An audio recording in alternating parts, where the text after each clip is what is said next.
మన రక్షకుడు విమోచకుడైన యేసుక్రీస్తు పరిశుద్ధమైన నామంలో నా ఆత్మీయులకు హృదయపూర్వక వందనాలు.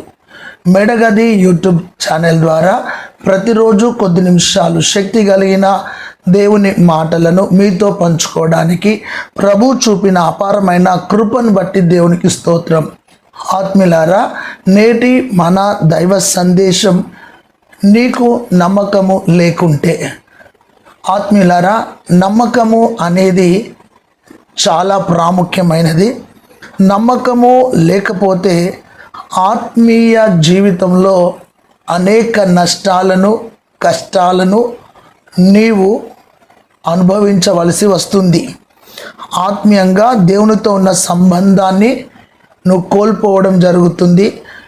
నమ్మకం నీలో లేకపోతే నీ ఆత్మీయ జీవితంలో బ్రతికి ఉండి చచ్చిపోయిన వ్యక్తితో, శవముతో నువ్వు సమానం.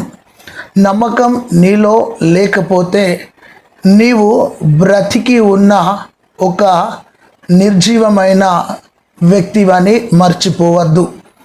ఆత్మీయులారా, నమ్మకం లేకపోతే సమాధానంగా బ్రతకలేవు. నమ్మకము లేకపోతే ఆరోగ్యంగా బ్రతకలేవు. నమ్మకము లేకపోతే నీ ఆత్మీయ జీవితంలో అందరికీ దూరమవుతావు, అన్నిటినీ కోల్పోతావు.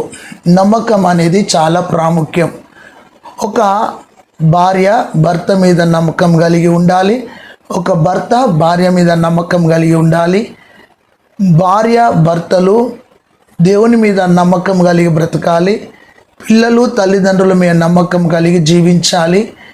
అయితే ఆత్మీయులారా, మన ఆత్మీయ యాత్రలో నమ్మకం కలిగి జీవించినప్పుడు అనేక ఆశీర్వాదాలు మనం పొందుకుంటాం. చాలామంది జీవితంలో నమ్మకం లేక నరకాన్ని అనుభవించే వాళ్ళు చాలామంది మనకు తారసపడతారు. నమ్మకం లేకపోతే కొన్ని నష్టాలు నీ జీవితాన్ని ఆవరిస్తాయి. నమ్మకం లేకపోతే నీలో జరిగే అలజడి, నీలో జరిగే ఆక్రోధన, నీలో జరిగే ఆవేశం అన్నీ నిన్ను ఆత్మీయంగా దేవునికి దూరం చేస్తాయి. అయితే ఆత్మీయులారా, నీలో నమ్మకం లేకపోతే నీకు కలిగే నష్టాలలో మొదటి నష్టం ఏమిటి అంటే నీవు ఆత్మీయంగా ఆనందం పొందలేవు. దేవుని మీద నమ్మకం లేకపోతే ఆత్మీయంగా ఆనందంగా జీవించలేవు. హెబ్రీ పత్రిక 11వ అధ్యాయం 6వ వచనంలో విశ్వాసం లేకుండా దేవునికి ఇష్టడై ఉండుట అసాధ్యము అని వాక్యం సెలవిస్తుంది. నమ్మకం లేకపోవడం ద్వారా నువ్వు దేవునికి ప్రీతికరముగా ఇష్టానుసారంగా జీవించలేవు. నమ్మకం లేకుంటే నువ్వు సంతుష్టిగా బ్రతకలేవు. సంతోషంగా, సమాధానంగా, నెమ్మదిగా నువ్వు బ్రతకలేవు. నీవు నమ్మకం లేకపోతే నీ జీవితంలో గాఢమైన లేదా ఎడబాటు దేవునితో నీకు కలుగుతుంది. అప్పుడు నీవు లోకంలో కలిసిపోయే అవకాశాలు ఉంటాయి. త్రాగుడుకు, వ్యసనానికి, పాపానికి, జూదానికి, లోకానికి, కోరికలకు అలవాటయ్యే ఆలోచనలు నీకు వస్తాయి. దేవునితో నీవు నమ్మకం కలిగి, దేవునిపై నువ్వు నమ్మకం కలిగి జీవించాలి. ఎప్పుడైతే నీలో అపనమ్మకం వస్తుందో నీవు దేవునితో ఉన్న సత్సంబంధాన్ని కోల్పోతావు. లోకానుసారమైన బంధాలకు అలవాటై నీ ఆత్మీయ స్థితిని తాకట్టు పెట్టి మలినమైపోయి లోకంలో పాపంలో కలిసిపోయి భ్రష్టులమైపోతాం. కాబట్టి దేవుని యందు నమ్మకం కలిగి జీవించాలని ప్రభు నీతో సూటిగా మాట్లాడుతున్నాడు. దేవునికి మహిమ కలుగునుగాక. నమ్మకం లేకపోతే వ్యక్తిగతంగా ఆనందంగా జీవించలేవు, కుటుంబంలో ఆనందంగా జీవించలేవు, సంఘంలో ఆనందంగా జీవించలేవు, సమాజంలో ఆనందంగా జీవించలేవు, నీ పిల్లలతో, నీ భార్యతో, నీ బంధువులతో ఆనందంగా జీవించలేవు. నీవు నమ్మకం లేని వ్యక్తిగా జీవిస్తే నీ ఆత్మీయ జీవితంలో భయంకరమైన పరిస్థితుల మధ్యలో చిక్కుకొని ఒంటరిగా మిగిలిపోతావు. అయితే నువ్వు దేవుని యందు నమ్మిక ఉంచాలని ప్రభు నీతో మాట్లాడుతున్నాడు. రెండవ విషయము, నీకు నమ్మకం లేకపోతే యాకోబు పత్రిక 1వ అధ్యాయము 6-7 వచనాల్లో ఆశీర్వాదాలను పొందలేవు. ఒకటి, నమ్మకం లేకపోతే వ్యక్తిగతంగా ఆనందంగా జీవించలేవు. రెండోది, నమ్మకం లేకపోతే ఆశీర్వాదాలను పొందలేవు. దేవుడు నిన్ను ఆశీర్వదించాలి అంటే నువ్వు దేవుని మీద నమ్మకం ఉంచాలి లేదా విశ్వాసం ఉంచాలి. ఆత్మీయంగా దేవునితో నువ్వు జీవించాలి, ఆశీర్వాదాలు పొందాలి అంటే నీవు దేవుని మీద ప్రగాఢ నమ్మకాన్ని ఉంచాలి. నీ తెలివి మీద, నీ బలము మీద, నీ చదువు మీద, నీ జ్ఞానం మీద, నీ ధనం మీద నువ్వు చాలా నమ్మకం ఉంచుతున్నావు, కానీ అవి నీకు ఆత్మీయ ఆశీర్వాదాలను ఇవ్వలేవు. ఆత్మీయంగా నువ్వు ఆశీర్వదించబడాలి అంటే నీవు దేవుని మీద నమ్మకం కలిగి జీవించాలి. ఎప్పుడైతే నువ్వు నమ్మకం కలిగి జీవిస్తావో ఆశీర్వదించబడతావు. అయితే నీకు నమ్మకం లేకపోతే నీవు ఆశీర్వాదాలను కోల్పోతావు లేదా ఆశీర్వాదాలను పొందలేవు. ఎందుకు నువ్వు ఆశీర్వదించబడలేకపోతున్నావు అంటే నీవు దేవుని మీద సరిగా నమ్మకం ఉంచలేకపోతున్నావని ప్రభు నీతో సూటిగా మాట్లాడుతున్నాడు. ఆత్మీయులారా, చాలామంది ఏమంటారంటే నేను దేవుని మీద చాలా నమ్మకం పెట్టుకున్నాను, చాలా విశ్వాసం పెట్టుకున్నాను అంటారు. అద్భుతం జరగకపోతే నేను ముందే అనుకున్నాను నా జీవితంలో ఇలా జరుగుతుందని. అయితే గమనించండి, నీలో నమ్మకం లేకపోతే నువ్వు వ్యక్తిగతంగా ఆశీర్వదించబడలేవు, కుటుంబ పరంగా ఆశీర్వదించబడలేవు. నువ్వు ఆశీర్వదించబడడం లేదు అంటే దేవుని మీద నువ్వు కావలసినంత నమ్మకాన్ని ఉంచలేకపోతున్నావు, పెట్టలేకపోతున్నావు. ఈ రోజైనా నీవు దేవుని మీద నమ్మకం కలిగి జీవించు, అప్పుడు నీవు ఆశీర్వాదాలను పొందుకుంటావు. ఉద్యోగమా, గర్భఫలమా, గృహమా, ఆర్థిక దీవెన, ప్రమోషన్సా, నువ్వు ఏ ఆశీర్వాదం కావాలని నువ్వు కోరుకున్నా దేవుని యందు నమ్మిక ఉంచినప్పుడు దేవుడు నిన్ను సిగ్గుపడనివ్వడు. దేవుడు నీ తలను పైకెత్తుతాడు, నువ్వు పైవాడవుగా ఉంటావు, నువ్వు అనేకులకు ఆశీర్వాద కారకురాలుగా ఉంటావు, ఆశీర్వాదం పొందుకుంటావు. రెండవది, నీకు నమ్మకం లేకపోతే ఆశీర్వాదాలను పొందలేవు. మూడవది, నీకు నమ్మకం లేకపోతే మత్తయి సువార్త 8వ అధ్యాయం 26వ వచనంలో భయానికి గురి అవుతావు, లేదంటే భయం అనే గుప్పిట్లో బ్రతుకుతావు. నమ్మకం నీకు లేకపోతే భయముతో బ్రతుకుతావు, భయముతో జీవిస్తావు, భయముతోనే నీ జీవితాన్ని ముగించుకుంటావు. భయం అనేది అపవాదిగాడు కలుగజేసేది. భయం ఎందుకు వస్తుందంటే ఒక వ్యక్తిలో పాపం ఉన్నప్పుడు భయపడతారు, ఒక వ్యక్తి దేవునికి దూరంగా జీవించినప్పుడు భయపడతారు. అయితే గమనించండి, యేసయ్య ఇలా అన్నాడు, ఏమనంటే నమ్మకం లేకపోవడం వల్ల నీ జీవితాన్ని భయం నియంత్రిస్తుంది, భయం నిన్ను ఏలుతుంది అన్నాడు. దేవుడు నీతో సూటిగా మాట్లాడుతున్నాడు. ఏమన్నయ్యా అంటే నీకు నమ్మకం లేకపోతే భయానికి గురి అవుతావు లేదా భయం అనే గుప్పిట్లో బ్రతుకుతావు. నువ్వు భయపడుతున్నావు అంటే ఓడిపోతావు అని అర్థం. ఓడిపోతావు అంటే నీవు దేనికి పనికి రావు అని అర్థం.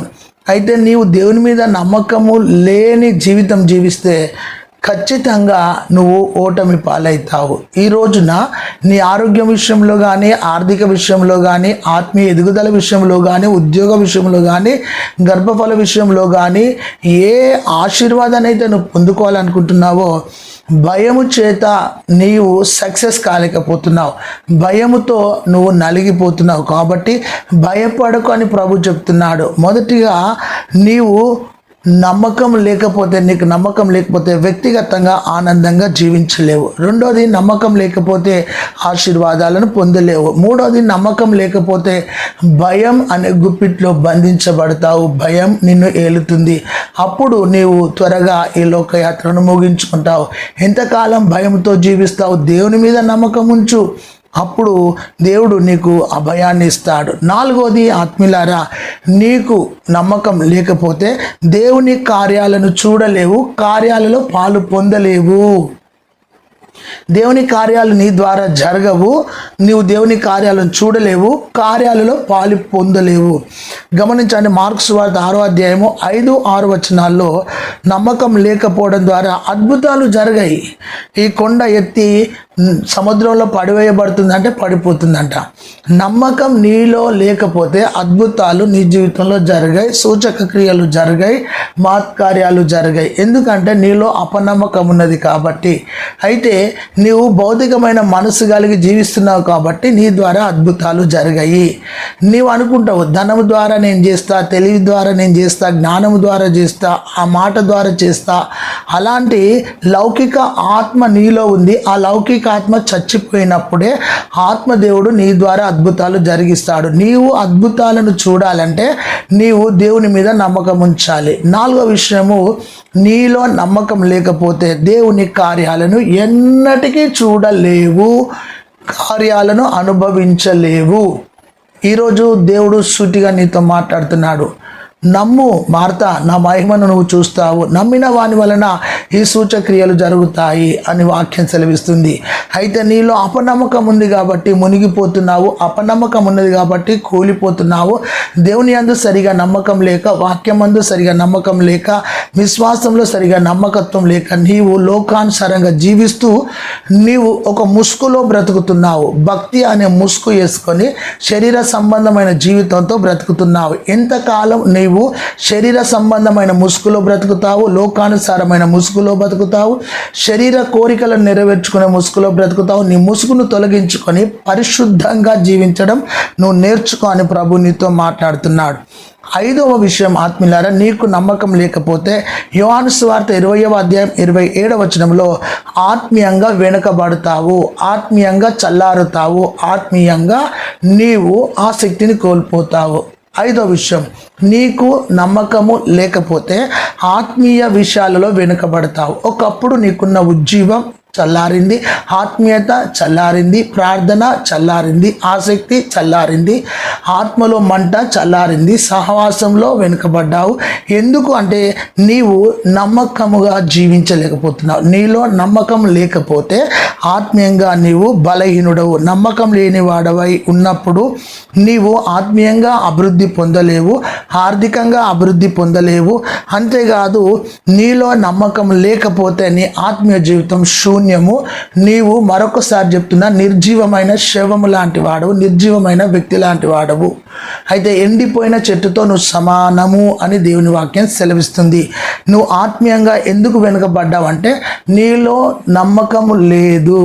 రేపటి దినం నాకు మేలు జరుగుతుంది, రేపటి దినం నేను దీవించబడతాను అన్న నమ్మకం నీలో లేక నువ్వు చాలా ఆత్మీయంగా వెనుకబడ్డావు, చల్లారిపోయావు. ఈరోజు ప్రభు నన్ను బలపరచు అని అడిగితే ప్రభు నిన్ను బలపరుస్తాడు. 6వ విషయం, నీకు నమ్మకం లేకపోతే 6వ విషయం 3వ అధ్యాయము 18వ వచనం, యోహాను 3:18లో శాశ్వత రక్షణను కోల్పోతావు. అంతేకాదు నిత్య జీవాన్ని కోల్పోతావు. దేవుడు వాక్యం సెలవిస్తుంది, ఆయనయందు నమ్మకం ఉంచువాడు తీర్పు పొందడంట. దేవునికి స్తోత్రం. నమ్మకం లేకపోవడం ద్వారా నిత్య జీవాన్ని అతడు పొందలేడు.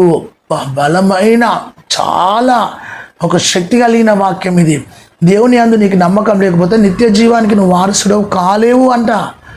అయితే ఒకడు నిత్య జీవానికి వారసుని కావాలి, నేను ఏం చేయాలంటే ఉన్నవి అన్నీ అమ్మి పేదలకు ఇచ్చి నన్ను వెంబడించంటే అతడు తన ముఖమును చిన్నబుచ్చుకొని వెళ్ళిపోయాడు, రక్షణను దుర్లభం చేసుకున్నాడు, ఆత్మీయంగా వెనుక వెళ్ళిపోయాడు. ఆత్మీయులారా, ఆ 6వ విషయము, నీకు నమ్మకం లేకపోతే శాశ్వత రక్షణను, నిత్య జీవాన్ని కోల్పోతావు. అయితే ఈ రోజున నమ్మకం లేని వ్యక్తిగా బ్రతుకుతున్నావా? నమ్మకం లేని వ్యక్తిగా సాగిపోతున్నావా? అయితే ఈ రోజున నీకు దేవుని మీద నమ్మకం ఉండాలి, కుటుంబం మీద నమ్మకం ఉండాలి, సేవకుని మీద నమ్మకం ఉండాలి, సంఘం మీద నమ్మకం ఉండాలి. దేవుని వాక్యం మీద నీకు నమ్మకం ఉన్నప్పుడు దేవుడు నిన్ను దీవిస్తాడు. అయితే ప్రభు నీతో చెప్తున్నాడు. 7వ విషయం ఏంటంటే, రోమాపత్రిక 5వ అధ్యాయం 1వ వచనంలో, నమ్మకం నీకు లేకపోతే శాంతితో నువ్వు బ్రతకలేవు, సమాధానంగా ఉండలేవు. ఈ శాంతి సమాధానం నీకు లేకపోతే నీ జీవితంలో ఎన్ని ఉన్నా వ్యర్థమే. నీ నీకు నమ్మకం లేకపోతే నువ్వు సమాధానంగా బ్రతకలేవు, శాంతిగా జీవించలేవు. ఈ శాంతి సమాధానం నీకు లేకపోతే నువ్వు బ్రతికి ఉన్న దండగే, జీవించిన దండగే. ప్రభు నీతో మాట్లాడుతున్న నమ్మకము చేత నీతిమంతులమై దేవునితో కలిసి ఆయనతో మనం సమాధాన స్థితిలో ఉండాలి. నమ్మకం లేకపోవడం ద్వారా అంతరంగములో శాంతిని కోల్పోతావు, మానసికంగా నువ్వు చెదిరిపోతావు. అయితే దేవుని మీద నమ్మకం ఉంచు, వాక్యం మీద నమ్మకం ఉంచు, ఆత్మ మీద నమ్మకం ఉంచు, దేవుని యొక్క అభిషేకం మీద నమ్మకం ఉంచు అని ప్రభు నీతో మాట్లాడుతున్నాడు. నమ్మకం లేని క్రైస్తవ జీవితం జీవిస్తూ నీ పునాదిని పాడు చేసుకుంటున్నావేమో, నీ గోడలు పాడైపోతున్నాయి, నీ హృదయం పాడైపోతుంది, దేవునితో ఉన్న సంబంధాన్ని కోల్పోయి నువ్వు బలహీనమైపోతున్నావు, ఆశీర్వాదాలు పొందలేకపోతున్నావు, శాంతి మరియు నిత్య జీవం సమాధానం పొందుకోలేక నీవు ఒంటరి స్థితిలో ఉన్నావు. నువ్వు ఉన్నా ఉపయోగపడని వ్యక్తిగా ఉన్నావు. సంఘములో సమాజంలో నువ్వు త్రోసివేయబడతావు, నువ్వు వెలివేయబడతావు. అయితే నీ ఆత్మీయ జీవితంలో ఇకనైనా ఇప్పుడైనా మారు మనసు పొందుకొని దేవుని యందు నమ్మకం కలిగి జీవించు. నీకు నమ్మకం ఉందా అని ప్రభు అడుగుతున్నాడు. అయితే ఆత్మీయులారా, ఫస్ట్ నిన్ను నీవు పరీక్షించుకో. దేవుడు నీతో మాట్లాడుతున్నాడు. అయితే నమ్మకం లేకపోతే మరో విషయం, నువ్వు ప్రార్థనకు జవాబు పొందలేవు. యాకోబు పత్రిక 1వ అధ్యాయం 6-8 వచనాల్లో నమ్మకం లేకపోతే ప్రార్థనకు నీకు జవాబు రాదు. నువ్వు ఎన్ని ప్రార్థనలు చేసినా, ఉపవాస ప్రార్థన, కన్నీటి ప్రార్థన, ఏకాంత ప్రార్థన, మూలుగుతూ ప్రార్థన, సాగిలపాడి ప్రార్థన, చేతులెత్తి ప్రార్థన, కనిపెట్టే ప్రార్థన, మూలుగులు విడుచుచూ ప్రార్థన చేసినా నమ్మకము లేకపోతే నీకు ప్రార్థనకు జవాబు రాదు. నువ్వు చాలా ప్రార్థన చేస్తున్నావు కానీ నమ్మకం నీకు లేదు, విశ్వాసం నీకు లేదు. కాబట్టి నీవు అద్భుతాన్ని చూడలేకపోతున్నావు, జవాబును పొందలేకపోతున్నావు. నమ్మకం లేకుంటే నువ్వు ఎంత ప్రార్థన చేసినా అది వ్యర్థమే. నమ్మకం లేకపోతే నీవు స్థిరంగా జీవించలేవు, సమాధానం పొందలేవు, ఆత్మీయంగా నువ్వు సౌందర్యంగా జీవించలేవు, నీవు ఆత్మీయంగా పడిపోతావు. ప్రార్థన జీవితం ఉంది కానీ నమ్మకం నీకు లేదు. నమ్మకం నీలో ఉంటే దేవుడు నీ ద్వారా దేవుని నామాన్ని ఘనపరుచుకుంటాడు. ఆత్మీయులారా, నమ్మకం నీలో లేకపోతే శరీరపరమైన బంధాల మీద, శరీర క్రియల మీద ఆధారపడతావు. నమ్మకం దేవుని మీద నీకు సరిగా లేకపోతే నువ్వు శరీరాన్ని ఆస్పాదం చేసుకొని జీవిస్తూ శరీరానుసారంగా నువ్వు జీవించడానికి ఇష్టపడతావు. అయితే ఆత్మానుసారంగా జీవించాలి, ఆత్మీయ విషయాల్లో జీవించాలి, ఆత్మానుసారంగా నడవాలి. నీవు శరీరానికి లోనవుతున్నావు, శరీర క్రియలకు లోనవుతున్నావు, అపవాదికి లొంగిపోతున్నావు, కోరికలకు లొంగిపోతున్నావు, ఆశలకు లొంగిపోతున్నావు, నీవు అందానికి లొంగిపోతున్నావు. అపవాది నీ విశ్వాసాన్ని, స్థిరంగా ఉన్న నీ భక్తిని చెదరగొడుతున్నాడు. అతడు నీ మీద ప్రతిఘటన చేస్తున్నాడు. సాతానుగాడు నిన్ను ఓడించడానికి ఇష్టపడుతున్నాడు. విశ్వాసం నీకు లేకపోతే సాతానుగాడు నిన్ను ప్రలోభ పెడతాడు. ఆ ప్రలోభాలకు నువ్వు లోనయ్యి నీ ఆత్మీయ జీవితాన్ని పాడు చేసుకుంటున్నావు, నీ శరీర కోరికలను నెరవేర్చుకుంటున్నావు. నమ్మకం అనేది చాలా గొప్పది. నమ్మకం లేకపోతే అపవాదిగాడు నిన్ను కూలగొడతాడు, నీ రక్షణను కూలగొడతాడు, నీ విశ్వాసాన్ని కూలగొడతాడు. అయితే నువ్వు దేవుని యందు నమ్మకం ఉంచాలని ప్రభు నీతో మాట్లాడుతున్నాడు. నమ్మకం లేకపోతే దేవుని వాగ్దానాలు నీలో నెరవేరాయి. రోమపత్రిక 4వ అధ్యాయము 20-21 వచనం. అబ్రహాం కోసం ఇక్కడ వ్రాయబడి ఉన్నది, అబ్రహాము దేవుని నమ్మెను, అది అతనికి నీతిగా ఎంచబడిన, అతడు సందేహపడలేదు, దేవుని వాగ్దానాలను దేవుడు నెరవేరుస్తాడు. అయితే ఆత్మీయులారా, నీలో నమ్మకం లేకపోతే వాగ్దానం నెరవేరదు. వాగ్దానం నీకు దేవుడు ఇచ్చాడు, నువ్వు నమ్మకంతో ఆ వాగ్దానాన్ని క్లైమ్ చేసుకోవాలని ప్రభు నీతో మాట్లాడుతున్నాడు. అయితే నీలో నమ్మకం లేక ఇవన్నిటిని కోల్పోతున్నావు, బలహీనమైపోతున్నావు, నీ ఆత్మీయంగా ఎండిపోయిన స్థితిలో ఉన్నావు. ఈ రోజైనా నీ కళ్ళు తెరుచుకో. అయితే నీ ఆత్మీయ జీవితంలో నీవు నమ్మకం లేని వ్యక్తిగా ఉంటే నీ స్వనీతిపై ఆధారపడతావు, నీ బుద్ధి మీద ఆధారపడతావు, నీ ధనం మీద ఆధారపడతావు, నీ బలం మీద ఆధారపడతావు, నీ జ్ఞానం మీద ఆధారపడతావు. అందుకే నీ ఆత్మీయ జీవితంలో తొందరగా తప్పు తోవకు వెళ్ళిపోతున్నావు, దారి తప్పి జీవిస్తున్నావు అని ప్రభు నీతో మాట్లాడుతున్నావు. ఆత్మీయంగా దేవుడిని దర్శిస్తుండగా సరి చేసుకో. నీలో నమ్మకం లేకపోతే ఆత్మీయ దారిలో వెనుకకు వెళ్ళి చివరికి లోకానుసారమైన వ్యక్తిగా నీ జీవితాన్ని ముగించుకుంటావు. భవిష్యత్తులో ఆశ లేని వ్యక్తిగా, మేలు చూడని వ్యక్తిగా, ఆత్మీయంగా గొప్ప విషయాలను చూడలేని వ్యక్తిగా మిగిలిపోతావు. అయితే నీవు దేవుని మీద నమ్మకం, వాక్యం మీద నమ్మకం, దేవుడు చూపించే మార్గం మీద నువ్వు నమ్మకం ఉంచి జీవించినప్పుడు నీవు ఒక మాదిరికరమైన వ్యక్తిగా జీవిస్తావు. ప్రభు సూటిగా నీతో మాట్లాడుతున్నప్పుడు నీ మనస్సును మార్చుకో. అయితే ఆత్మీయులారా, చాలామంది నీకు నమ్మకం లేని వ్యక్తిగా, నువ్వు దేవుని యందు సరి అయిన వ్యక్తిగా లేకపోతే నువ్వు గమ్యాన్ని చేరలేవు. ప్రభు నీతో చెప్తున్నాడు, నీకు నమ్మకం లేకపోతే చాలా నష్టాలు కలుగుతాయి. ఆ నష్టాలలో చివరికి నీ జీవితం కూడా భ్రష్టు పడుతుందేమో ఆలోచన చేయి. అయితే నిన్ను 4 విషయాలు ప్రభు అడుగుమంటున్నాడు. 1, దేవుని మీద నీకు నమ్మకం ఉందా? 2, వాగ్దానాల మీద నీకు నమ్మకం ఉందా? 3, ఆత్మీయుల మీద నీకు నమ్మకం ఉందా? 4, నీ కుటుంబం మీద నీకు నమ్మకం ఉందా? నమ్మకం లేని వ్యక్తిగా జీవిస్తే, ప్రభువా నా ఆత్మీయ జీవితంలో అపనమ్మకాన్ని తొలగించి నమ్మకమైన వ్యక్తిగా నమ్ముతూ నీ కోసం జీవించే భాగ్యం నాకు దయచేయని ప్రభు నీవు అడుగు. అయితే నమ్మలేకపోతే ఎన్ని నష్టాలో దేవుడు ఈరోజు నీతో మాట్లాడినాడు. ఆ నష్టాలలో నీ జీవితాన్ని పాడు చేసుకోకుండా, ప్రభువా నా జీవితాన్ని సరిచేయి ప్రభువా అని మాట్లాడు. నువ్వు నమ్మకం లేని వ్యక్తిగా జీవిస్తే ఆశీర్వాదాలను పొందలేవు, భయంతో జీవిస్తావు. అంతేకాదు నీ ఆత్మీయ జీవితంలో ఘోరమైన విఫలం నువ్వు చూస్తావు. నీ భవిష్యత్తు సరిగా ఉండదు. దేవుని వాగ్దానాలు నీలో నెరవేరాయి. శరీరాన్ని ఆస్వాదం చేసుకొని జీవిస్తావు. ప్రార్థనలకు ప్రతిఫలం పొందలేవు, శాంతి సమాధానం పొందలేవు, నిత్య జీవాన్ని పొందలేవు, ఆత్మీయంగా వెనుకబడతావు, భయానికి గురి అవుతావు. దేవునికి స్తోత్రం. మరొక అద్భుతమైన విషయం ఏంటంటే, నీవు వ్యక్తిగతంగా ఆనందంగా జీవించలేవు. ఇవన్నీ నీలో లేవు అంటే నీవు దేవుని మీద సరిగా నమ్మకం ఉంచలేకపోతున్నావు. ఈ రోజు నుండి అయినా నీ బ్రతుకును మార్చుకో, సరి చేసుకో, సరిదిద్దుకో, దేవునికి లోబడు. దేవుడు నేను దీవించబోతున్నాడు. May God bless you. Praise the Lord. తండ్రి, వాక్యాన్ని నీరు కట్టి ఫలింపజేసి నీ నామాన్ని ఘనపరచుకోమని సహాయం చేయమని యేసయ్య నామంలో ప్రార్థించి పొందినాం తండ్రి. Amen. May God bless you. దేవుడు నిన్ను ఆశీర్వదించును గాక. ఈ వాక్యాన్ని ఇతరులకు షేర్ చేయండి, చక్కటి కామెంట్ పెట్టండి, ఈ ఛానల్ సబ్స్క్రైబ్ చేసుకోండి. హల్లెలూయా. ఆమేన్.